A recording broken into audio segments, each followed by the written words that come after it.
ભાવનગરના મહુવા તાલુકામાં social media અને ઓનલાઈન ગેમિંગને કારણે સગીરાના અપહરણનો ચોંકાવનારો બનાવ સામે આવ્યો છે। ફ્રી ફાયર ગેમ અને ઇન્સ્ટાગ્રામ મારફતે સંપર્કમાં આવેલા હરિયાણાના યુવકે સગીરાને લલચાવી મહુવાથી હરિયાણા લઈ ગયો હતો। ઘટનાની જાણ થતાં મહુવા ગ્રામ્ય પોલીસ, એલસીબી અને વિવિધ ટીમોએ તાત્કાલિક તપાસ શરૂ કરી હતી। ટેકનિકલ સર્વેલન્સ અને હ્યુમન ઇન્ટેલિજન્સના આધારે પોલીસે હરિયાણાના સોનીપત સુધી પહોંચીને સગીરાને સુરક્ષિત શોધી કાઢી હતી। સગીરાને પરત ભાવનગર લાવી તેના પરિવારને સોંપવાની કાર્યવાહી હાથ ધરવામાં આવી છે। પોલીસ તપાસમાં સમગ્ર ઘટનામાં એક જ આરોપીની સંડોવણી સામે આવી છે।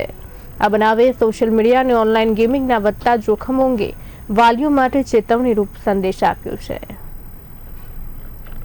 પોલીસના રોજ મહુવા ગ્રામ્ય પોલીસ સ્ટેશનમાં એક અપહરણની ફરિયાદ દાખલ થયેલ હતી। જે બનાવની જાણ થતાની સાથે જ એલસીબીની પેરોલ ફોલો ટીમ, અમારી મહુવા ડિવિઝનની નાસ્તા ફરતા સ્કોડ તથા મહુવા ગ્રામ્ય પીએસઆઈ શ્રીની ટીમ દ્વારા જે ગુમ થનાર બાળકી છે તેની શોધખોળ હાથ ધરવામાં આવેલ। એવામાં ટેકનિકલ સોર્સિસ તેમજ હ્યુમન સોર્સિસના આધારે અમને માહિતી મળે કે મૂળ એમપીના તેમજ હાલ સોનીપત હરિયાણા ખાતે રહેતા એક યુવક દ્વારા આ બાળકીનું અપહરણ કરવામાં આવેલ હોય।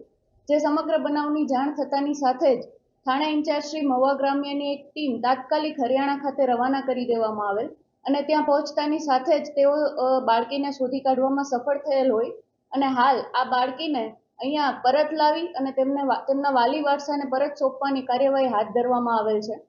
આ જે સમગ્ર બનાવ છે એની શરૂઆત ફ્રી ફાયર ગેમ અને ઇન્સ્ટાગ્રામના માધ્યમથી થયેલ હતી, જેથી સમગ્ર આ જે બનાવ બનવા પામેલ હોય અને અમારી ભાવનગર પોલીસની વાલીઓને એક નમ્ર વિનંતી છે કે જો આપના બાળકો પણ આવી કોઈ ગેમ કે સોશિયલ મીડિયા પ્લેટફોર્મ સાથે જોડાયેલા હોય તો પૂરતી તકેદારી રાખશો કે જેથી ભવિષ્યમાં પણ આવા બનાવો બનતા અટકાવી શકાય।